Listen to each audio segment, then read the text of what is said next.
Writing, "Ethan, come outside." That was all Noah said before the line went quiet. Not hello. Not sorry for waking you up. Not even a dumb joke to make it feel normal.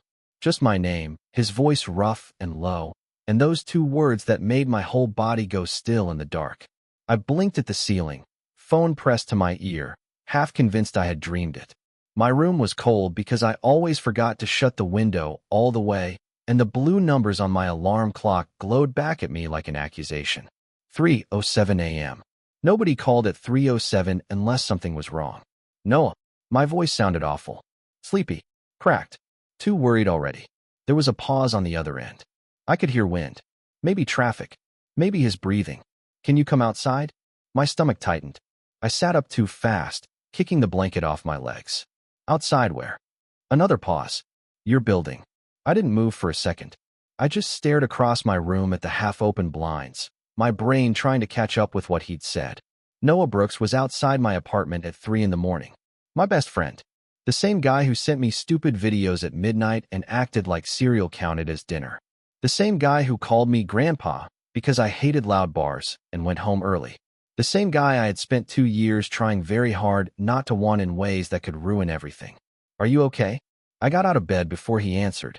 Yeah. He said it too quickly. No. I don't know. That did something to my chest. I crossed the room, pulled the blinds aside, and looked down at the sidewalk. At first I saw nothing but wet pavement and the orange glow from the street lamp. Then he stepped out from under the awning across the street. Gray hoodie, dark jeans, hands shoved deep in his pockets. His hair looked damp, like he had been standing in the misty rain longer than he wanted to admit. He tilted his head up. Even from the 3rd floor, I could feel it when he found my window. Noah usually smiled when he saw me. That easy, crooked smile that made normal things annoying. Like buying coffee. Like sitting on my couch. Like existing. Tonight, he didn't smile. He just looked up at me like he had been holding himself together with tape and bad decisions. I see you, I said, because apparently that was the best my brain could do. His shoulders moved with a small breath. Yeah. Silence. Not empty silence. The kind that sits between two people and waits for one of them to be brave. I swallowed, already reaching for the hoodie on my chair. Give me a minute. You don't have to, Noah. He stopped. I don't know what he heard in my voice. Maybe the panic. Maybe the part of me that would have gone anywhere if he asked like that. I'm coming down. I hung up before I could say something stupid. For a second, I stood there barefoot in the middle of my room, heart pounding way harder than it should have. It was probably nothing. That was what I told myself while pulling on sweatpants. He was probably drunk, or upset, or had another terrible date and needed to complain until sunrise. Best friends did that. Best friends showed up unannounced. Best friends called when the night got too heavy. It didn't mean anything. It couldn't. By the time I got downstairs, the lobby was empty except for the buzzing vending machine and the old security camera blinking red above the mailboxes. I pushed through the front door, and the cold hit me first. Then Noah's eyes did. He was standing near the curb now, close enough that I could see the rain caught in his eyelashes. Up close, he looked worse. Tired. Pale. Like he had walked here with something sitting in his throat the whole way. Hey, I said softly. Stupid. Too small for 3 in the morning. His mouth twitched, but it wasn't a smile. Hey. Neither of us moved. A cab rolled by behind him, tires hissing through the wet street. Somewhere down the block, somebody laughed outside a late-night diner. The city kept going like this wasn't weird. Like my best friend wasn't standing in front of me with red eyes and shaking hands. I shoved my own hands into my hoodie pocket so I wouldn't do something dumb, like reach for him. What happened? Noah looked at me for a long second. Too long. Long enough that my pulse started climbing again. Then he dropped his gaze to the sidewalk. I almost didn't call you. My throat went dry. Okay. He rubbed a hand over his face, then let it fall. But I didn't know where else to go. And that was the first time that night I realized this wasn't just another late call. This was the moment something between us had already changed, and I was the last one to understand it. The problem with Noah was that he had always been like this. Not showing up at 3 in the morning, exactly. That part was new. But showing up in my life like he had a key to places I never meant to give anyone access to. He did it quietly, casually, like it was nothing. Like texting me before big shifts because he knew I hated closing alone was normal. Like remembering I took my coffee with oat milk and 1 stupid packet of raw sugar was normal. like falling asleep on my shoulder during a train ride back from Milwaukee and staying there for 43 minutes was normal. I knew it was 43 because I did not move the entire time. My arm went numb. My neck hurt. I still pretended I was annoyed when he woke up. "You drooled on me," I told him. He had blinked, sleepy and warm, then smiled like he had caught me lying. "You let me." That was Noah, always one sentence away from ruining my ability to think. We met our senior year at Loyola, during a marketing class neither of us wanted to take. Our professor paired us for a group project, and Noah walked in 20 minutes late with iced coffee, wet hair, and the confidence of a guy who had never once been punished by life for being charming. I hated him immediately. Then he spent 3 nights in the library with me fixing our entire presentation after the other 2 people disappeared, and by the end of the week, he knew my schedule, my favorite sandwich place, and the exact face I made when I wanted to murder someone politely. After graduation, most people drifted. Noah did not. He got an apartment 12 minutes away from mine and acted like that was a coincidence. Movie nights became a thing. Sunday grocery runs became a thing. Him stealing fries off my plate became a thing. At some point, people stopped inviting one of us without the other. Mason once looked across a bar booth and said, "You two know you are basically married, right?" I almost choked on my drink. Noah just leaned back, arms stretched across the seat behind me, and grinned. "Ethan would be a terrible husband." "Excuse me. You leave dishes in the sink. You eat cereal out of mugs. That is called innovation." Everyone laughed. I laughed too, because that was safer than admitting my heart had done something embarrassing when his fingers brushed the back of my neck. That was how it always worked. Noah would do something small. Too small to accuse. Too easy to explain away.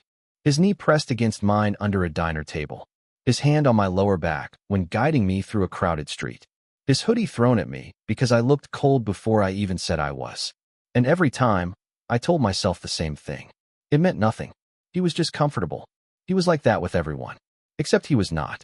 Not really. I noticed because noticing Noah had become my worst habit. He joked with everyone, sure.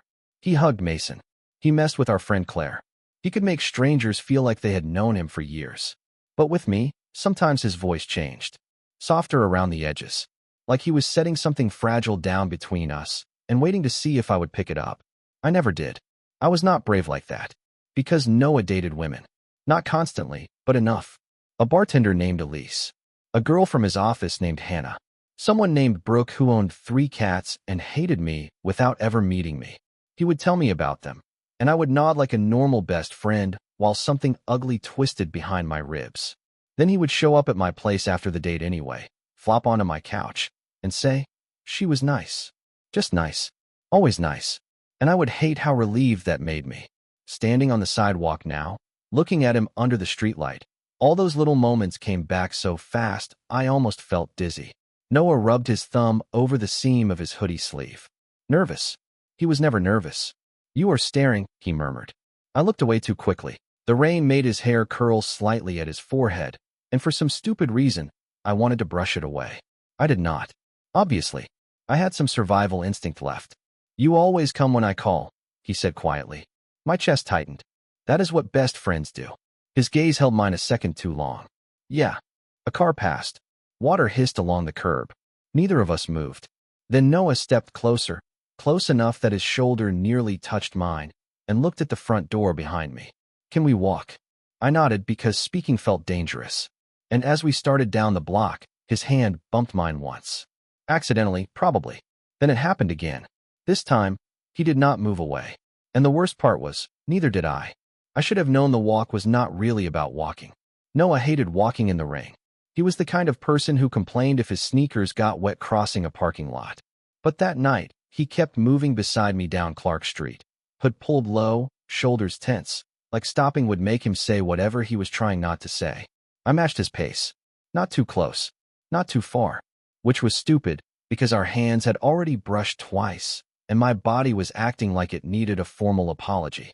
So, I tried, because silence was making me insane. "Are you going to tell me what happened? Or are we doing the mysterious sad man routine until sunrise?" Noah looked over, and for half a second, the old him was there. The corner of his mouth lifted. "You think I am mysterious? I think you are dramatic. That hurts. You called me at 3 in the morning, and asked me to come outside like you were about to reveal you were secretly a vampire. He let out a small laugh, but it died fast. We reached the 24-hour convenience store on the corner, the one with bad coffee, and a clerk who always looked personally offended by customers. Noah stopped under the awning, rain ticking softly against the metal above us. He stared through the glass door for a moment, then shoved his hands deeper into his hoodie pocket. I left a date. There it was. Simple. Normal. The kind of sentence I should have been able to handle. I had heard Noah talk about dates before. I had survived it. Mostly. Still, something in my stomach dropped like I had missed a step in the dark. I nodded, too quickly. Okay. That is all you have got. What do you want me to say? I tried to keep my voice light. Congratulations on escaping? His eyes flicked to mine. It was not bad. That somehow made it worse. Then why leave? Noah looked away again. His jaw moved like he was biting back the first answer. She was nice. I almost laughed, but it came out wrong. Finn, you always say that. Because they usually are. Then maybe stop running from nice women at midnight. He turned toward me fully. The streetlight caught the rain on his cheek, and for one strange second, he looked more tired than I had ever seen him. Not messy tired. Not work-sucked tired. More like he was exhausted from pretending to be fine. That is the problem. I blinked. What is? She was nice. He dragged a hand through his damp hair. Pretty. Funny. Easy to talk to. The kind of person I should want to call after. My throat went dry before I knew why. But you called me. Noah did not answer right away. He looked at me instead. Really looked. Long enough that the space between us felt smaller than it was. Long enough that I forgot about the clerk inside the store, the cars passing, the rain, everything. Then he nodded once. Yeah. I forced a laugh because panic was faster than honesty. Wow. I am ruining your dating life now. Usually, that would have saved us. Noah would smirk. I would roll my eyes.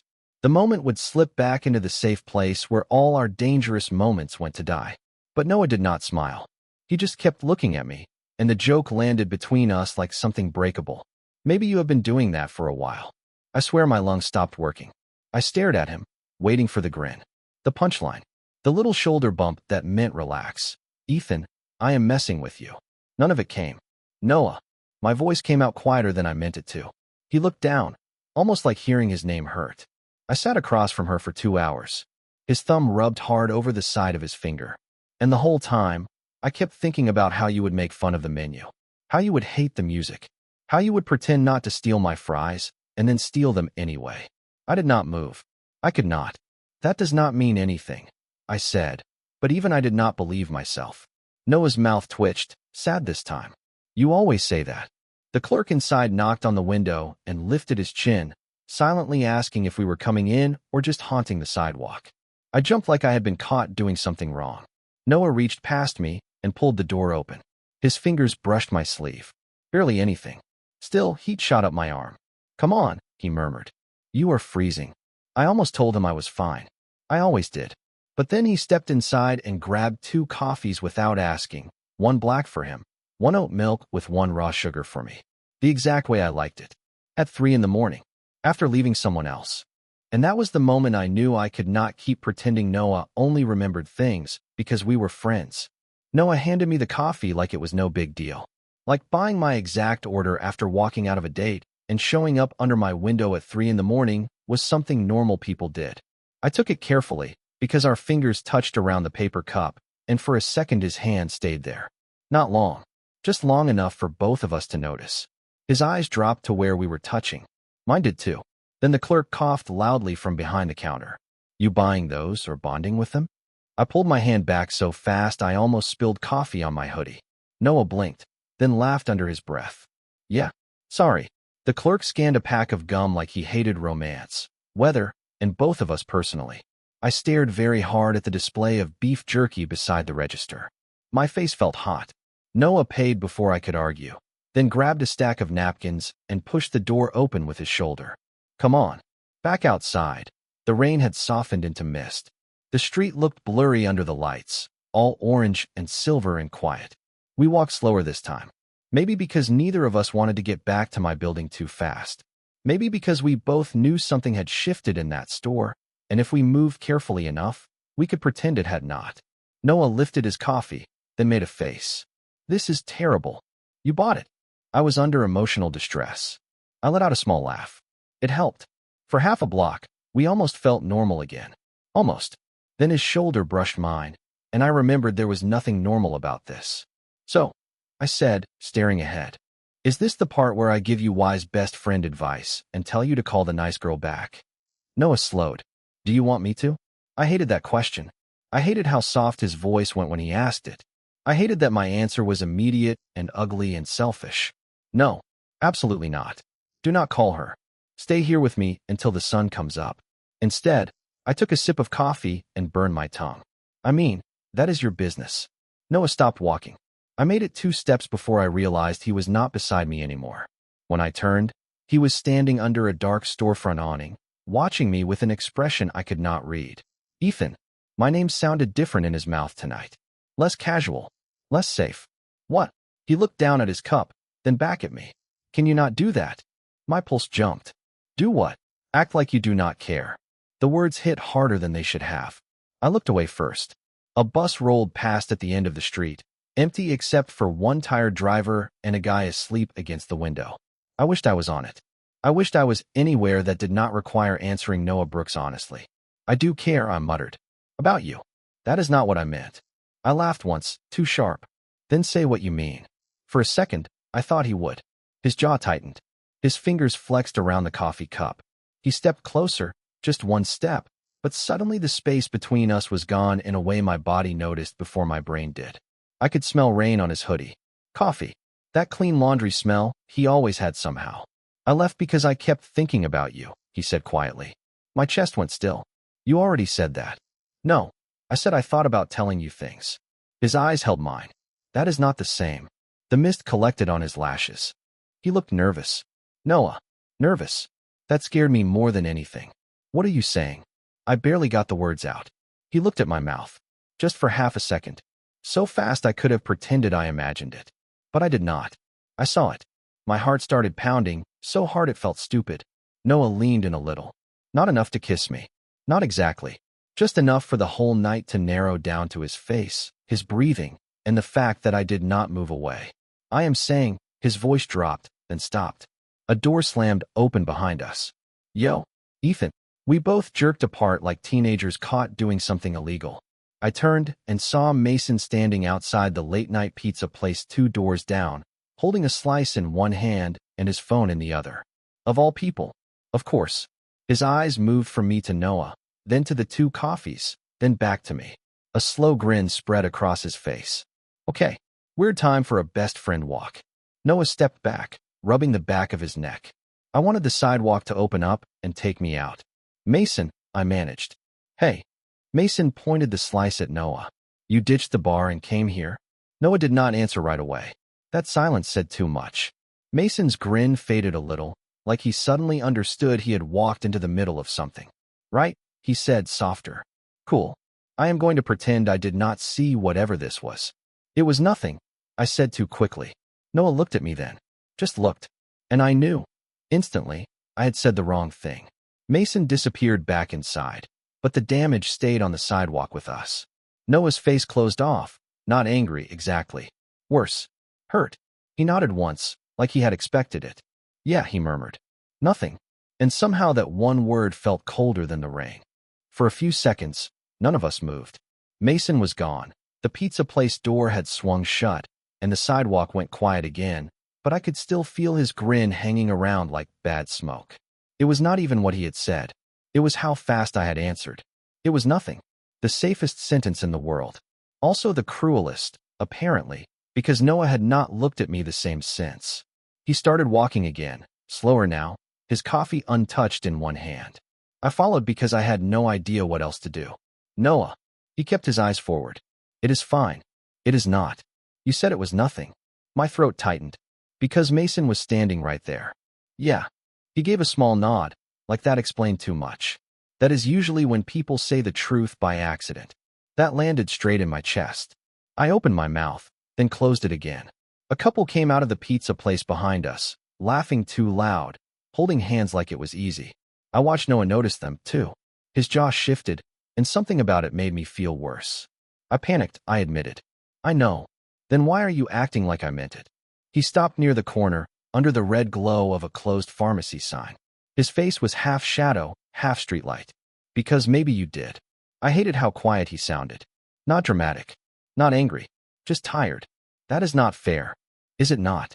Noah looked at me then, and there it was again. That thing I kept trying not to name. The hurt. The hope. The question sitting right behind his eyes. Mason already thinks something is going on. I looked toward the pizza place, even though Mason was nowhere in sight. Mason thinks everything is going on. Last month he thought our mailman was in the witness protection program. Noah almost smiled. Almost. Then his phone buzzed. Once. Twice. 3 times. He pulled it out, glanced down, and his expression changed. I should not have looked. I really should not have. But the screen lit up bright in the dark, and I saw Mason's name at the top of the group chat. Mason. Okay, not to be weird, but did Noah leave the bar to go find Ethan? Claire. Wait, what? Mason. I just saw them walking around like a sad indie movie. Claire. At 3 in the morning? Mason. With coffees. Very emotionally suspicious coffees. My stomach dropped. Noah locked the screen fast, but not fast enough. Great, I muttered. Perfect. He slipped the phone into his pocket. It is just Mason. And Claire. And probably everyone by breakfast. So. That word came out sharper than I expected. I stared at him. So. Noah's brows pulled together. Yeah. So what if they notice? I let out a breath that almost turned into a laugh. Because people do not just notice and move on. They ask questions. They make jokes. They watch how we sit next to each other. They turn everything into a thing. Maybe it is a thing. My whole body went still. Noah looked like he regretted saying it, and also like he could not take it back even if he wanted to. The rain had stopped, but water dripped from the awning above us in slow taps. I counted 3 before I could speak. You do not know what you are saying right now. That hurt him. I saw it immediately. His eyes dropped, and he nodded once, short and stiff. Right. Noah. I mean, you just left a date. You are upset. It is late. Mason is making it weird. This is exactly how people make mistakes. His mouth parted slightly. Not surprise. More like disbelief. You think this is a mistake? I looked away because the honest answer was too complicated. No, I did not think he was a mistake. I thought wanting him was the mistake. I thought believing this could survive daylight was the mistake. I thought if I let myself have 1 inch of hope, I would spend the rest of my life missing the version of us I ruined. I think we should be careful, I finally said. Noah laughed under his breath, but there was nothing warm in it. Careful. You are my best friend. Yeah, he said, stepping back a little. You keep reminding me. His phone buzzed again. This time he ignored it, but I could feel the pressure building around us. Mason's texts. Claire's questions. The whole group may be waking up tomorrow with new jokes and raised eyebrows. And Noah standing in front of me, looking like every joke had been cutting him longer than I knew. I do not want to be some weird rumor everyone laughs about, he said. I do not want to be something you deny the second somebody sees us. My chest tightened so hard it hurt. That is not what you are. He looked at me for a long second. Then what am I? The question hung there, too direct, too quiet, too impossible. I had answers. Too many. My first call. My favorite person. The reason every date I tried felt unfair before it even started. The guy I could not stop looking for in every room. But none of that came out. Noah waited. I said nothing. Finally, his face closed off again. That is what I thought. Then he turned toward my building, and this time, he did not slow down to make sure I was walking beside him. Noah was halfway down the block before I caught up. Not because he was walking fast, but because I had spent too long standing there like an idiot, holding coffee I did not even want anymore. He stopped at the corner near my building, but he did not turn around right away. His shoulders rose and fell once. Controlled. Careful. Like he was trying not to let me hear how hard he was breathing. I should go home. My stomach dropped. You walked here. I can get a ride. At 3:30 in the morning? Ethan. Just my name. Tired. Hurt. Final enough to scare me. I stepped closer, but not too close. I had already learned tonight that every inch between us meant something. Please do not leave like this. Noah laughed softly, staring at the wet sidewalk. Like what? Like I ruined everything. That finally made him turn.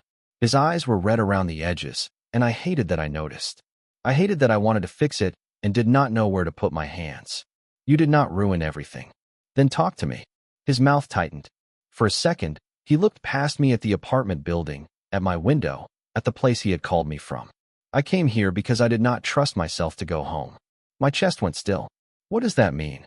He rubbed both hands over his face, then dropped them with a frustrated breath. It means I sat in my car outside that restaurant for 20 minutes after I left. Just sitting there. Phone in my hand. Your name on the screen. I did not move. I barely blinked. Why? Noah looked at me like the answer should have been obvious, and maybe that was the worst part. Maybe it had been obvious for months, and I had been too scared to let it count. Because you were the person I wanted. The words were quiet. No music. No big movie moment. Just Noah standing under a streetlight with damp hair and shaking hands, saying something that made the ground feel unsteady. I swallowed. Wanted to talk to? His expression shifted. Almost a smile, but sadder. See? You do that. Heat crawled up my neck. I am trying to understand. No, he stepped closer. You were trying to make it smaller. I looked down because he was right. I had been shrinking every dangerous thing between us for years. A look became nothing. A touch became an accident. A late-night call became best friend stuff. And now he was standing in front of me, refusing to let me fold this into something safe. I do not know how to do this, I admitted. Noah's face softened just a little. Neither do I. That surprised me enough to look up. He let out a breath, almost a laugh, but it broke in the middle. You think I came here with some perfect plan? Ethan, I left a date with a nice girl because I felt like a liar sitting across from her. Then I drove around for almost an hour because every street somehow made me think of you. That stupid diner you hate. The grocery store where you yelled at me for buying off-brand cereal. The park bench where you fell asleep after Pride last summer and pretended you were just resting your eyes. My chest tightened around the memory. You remember that? I remember everything. His voice went softer. That is the problem. The air between us changed again.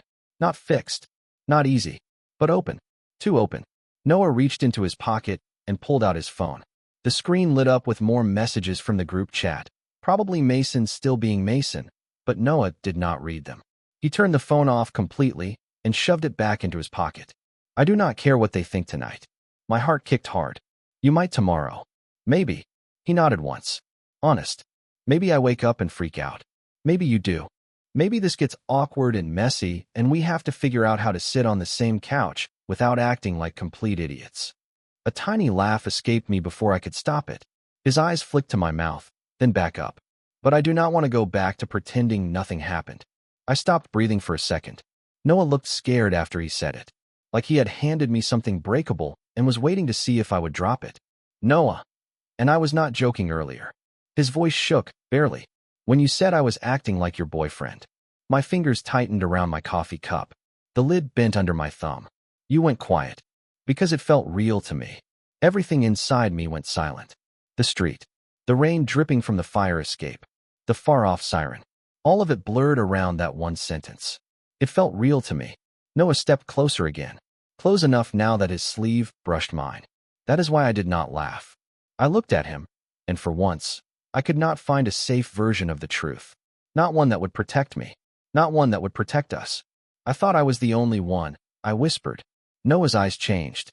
Softer. Almost relieved. You were not.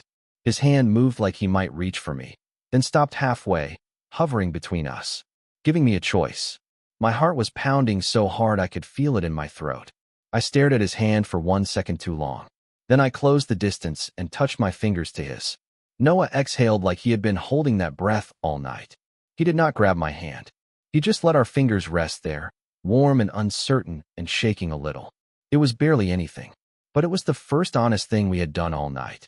Then my building door buzzed behind us, and someone inside laughed loudly in the lobby. We both pulled back at the same time. Not because we wanted to, because the world had terrible timing. Noah looked at the door, then at me. I should probably go. This time, the words did not sound final. They sounded scared, and somehow that scared me more. Noah saying he should go did something ugly to me. Not anger. Not exactly fear. More like my body had already taken one step toward him, and now the floor disappeared. I looked at his hand, the same hand that had touched mine 30 seconds earlier, now back in his hoodie pocket like nothing happened. Like he could just put it away. Like we both could. Right? I managed. Yeah. You should probably get some sleep.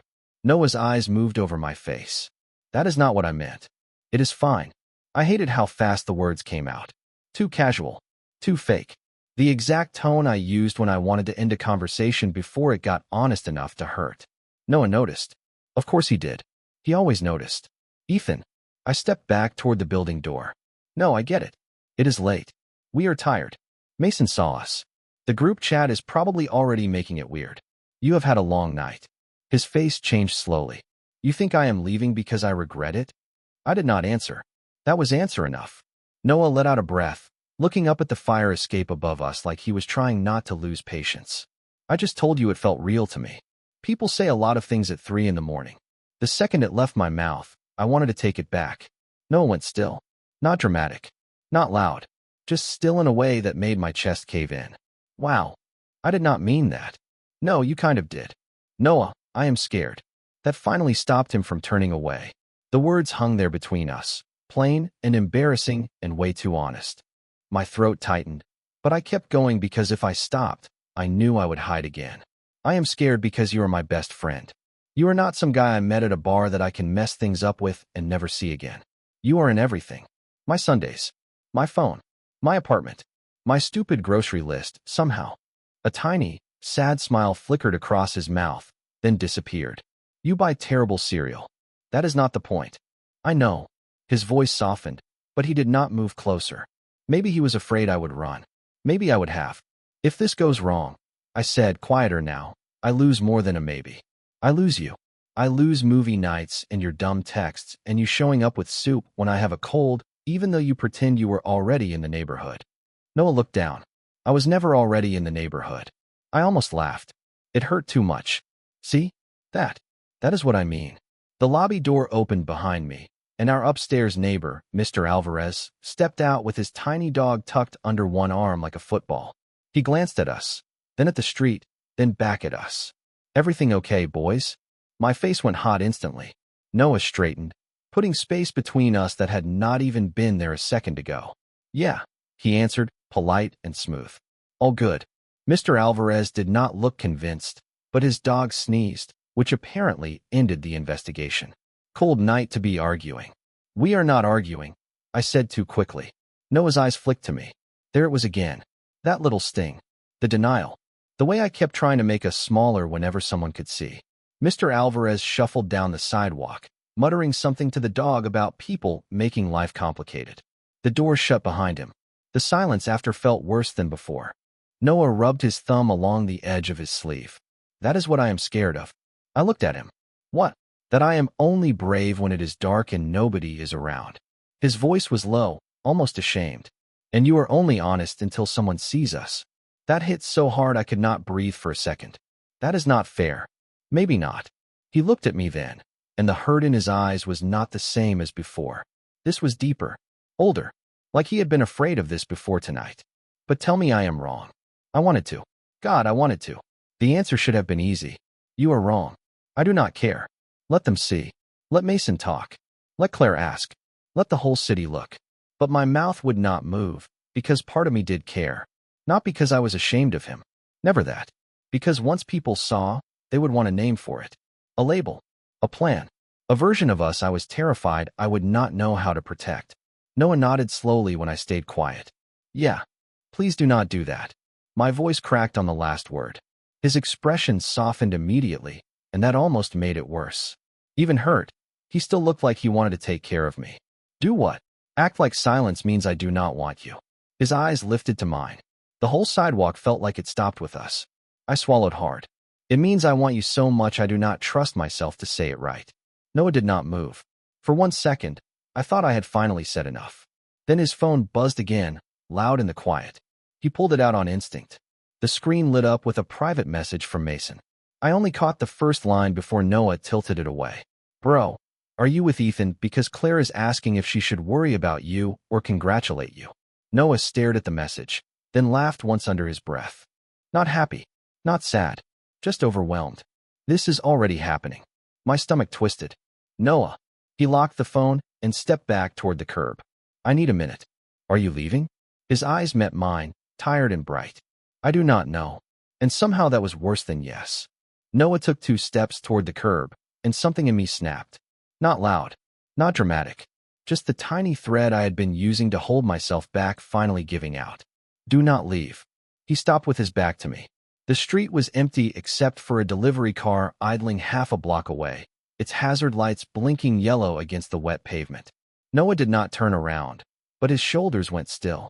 Ethan. No. Just. I stepped off the curb, then stopped because I did not want to crowd him. Please look at me. For a second, I thought he would keep walking. Then he turned. His face was guarded now. Not cold. Noah was never cold with me. But careful. Like if I said the wrong thing again, he would finally believe it. My hands felt useless at my sides. I shoved them into my hoodie pocket, then pulled them out again. I am tired of doing this. His eyebrows pulled together. Doing what? Making everything smaller so I do not have to be honest. The words came out rough. Too fast. I forced myself to breathe. You touch my hand, and I call it an accident. You remember things, and I call it friendship. You look at me like that, and I tell myself I made it up. Noah's expression changed, just a little. Like something in him had gone quiet to listen. I swallowed. And tonight you came here, and I still tried to turn it into you being tired or confused or lonely, because that felt safer than admitting what I wanted it to mean. Noah did not move. What did you want it to mean? There it was. No escape route. No joke. No Mason interrupting. Just the two of us, standing in the damp street at almost 4 in the morning, with my heart trying to beat its way out of my chest. That you came because of me. His eyes softened. I did. My breath caught. Noah stepped closer, slow enough that I could have backed away. I did not. I came because I was sitting across from someone nice and all I could think was, I wish this was Ethan. I wish I was telling Ethan this story. I wish Ethan was making that face where he pretends not to judge people, but absolutely is. I let out a shaky laugh. That is just my face. I know. His mouth almost smiled. I love that face. The word hit both of us at the same time. Love. Not the whole confession. Not yet. But enough to make Noah look away like he had said too much. My chest tightened. Noah. He rubbed the back of his neck. I did not mean to make that weird. You did not. I did. No. I reached for him before I could overthink it, then stopped with my hand halfway between us. Noah looked down at it. So did I? A tiny space. One choice. He closed it. His fingers slid against mine, uncertain at first, then steadier when I did not pull away. It was just a hand. That was all. But my whole body reacted like the world had shifted under my feet. Noah stared at our hands for a second, then looked back up. I do not want to be your almost, he said quietly. My throat burned. You are not. Then what am I? The same question as before. This time I did not hide. You are the person I keep choosing without admitting I am choosing you. His fingers tightened around mine. Barely. Enough. I stepped closer, close enough to see the small tired crease between his brows, close enough that the city noise faded into the background. I was not silent because I do not want you, I said. I was silent because if I said it out loud, I could not take it back. Noah's voice dropped. Say it anyway. My heart was pounding so hard I had to look down for a second. His thumb moved once over my knuckles, patient and nervous and real.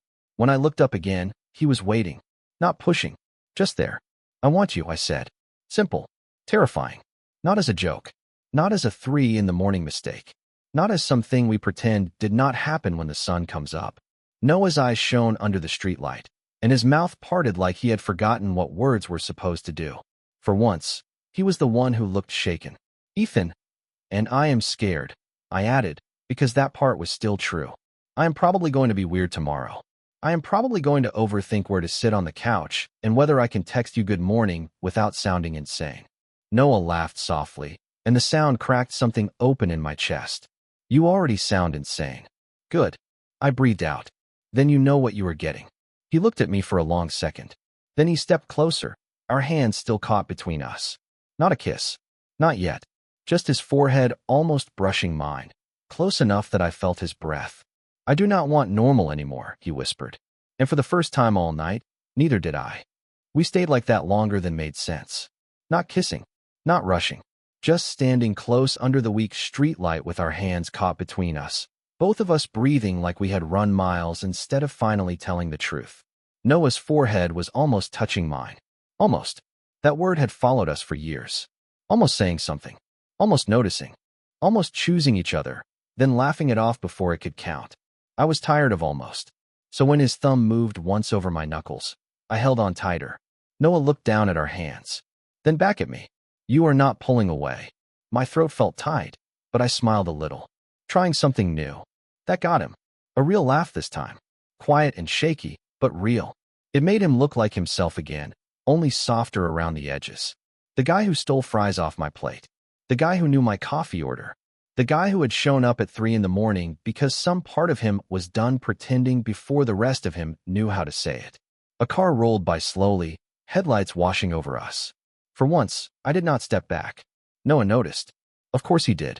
His expression changed in this small way that made my chest ache. You okay? I nodded, then shook my head, because both were true. I am scared. Yeah. He squeezed my hand once. Me too. That helped more than some big speech would have. Maybe because it was honest. Maybe because neither of us was trying to act cooler than we felt anymore. The lobby door buzzed behind us again. This time, I did not jump. I turned my head and saw Mr. Alvarez coming back in with his tiny dog, who looked personally offended by the weather. He glanced at our hands, then at our faces. Then he raised one eyebrow. My whole body prepared to panic out of habit. But Noah did not let go. And because he did not, neither did I. Mr. Alvarez just nodded like he had seen enough life to not make a big deal out of two idiots figuring themselves out on a sidewalk. Cold night, he said. Noah smiled politely. Yes, sir. Mr. Alvarez opened the door, then looked back at me. Take him upstairs before he catches pneumonia. Then he disappeared inside. For 3 seconds, neither of us spoke. Then Noah looked at me. I looked at him. We both started laughing so hard I had to lean against the brick wall. Not because it was that funny. Because everything was too much. The rain. The messages. Mason. The almost confession. The fact that my upstairs neighbor had somehow given us the most practical blessing possible. Noah wiped a hand over his face, still smiling. Well, I breathed out. You heard the man. His smile faded into something warmer. You sure? I knew what he was really asking. Not about coming upstairs. Not just that. He was asking if I would still hold his hand where people could see. If I would still mean it when the hallway lights came on. If this was going to disappear the second the night ended. I looked at our hands. His fingers were cold, but steady. Our hands stayed linked between us. No joke. No excuse. No pretending it was an accident. When we reached my apartment, I made coffee while Noah sat at my kitchen counter in his damp hoodie, looking exhausted and nervous and kind of happy in a way that made my chest feel too full. His phone buzzed again on the counter. We both looked at it. Mason, obviously. Noah did not pick it up. Instead, he turned the screen face down. Tomorrow? I asked. He nodded. Tomorrow. So we did not explain ourselves that night. We did not label everything before sunrise. We did not fix every fear in one conversation. We just sat on my kitchen floor because my couch was covered in laundry, drinking coffee that was only slightly better than the convenience store kind, our knees touching, then our hands, then finally our shoulders. At some point, Noah rested his head against the cabinet and looked at me with sleepy eyes. I really did come because of you. I looked at him, the city slowly waking outside my window, and for once I let the truth be simple. I know. By morning, the group chat was a disaster. Mason had sent 6 more messages, Claire had demanded proof of life, and someone had posted a meme about emotionally suspicious coffee. Noah read them beside me on the front steps of my building, holding a fresh cup from the cafe down the block. Then he slid his hand into mine where anyone walking past could see. My heart jumped. He noticed. Too much. I looked at our hands, then at him. No, and I meant it.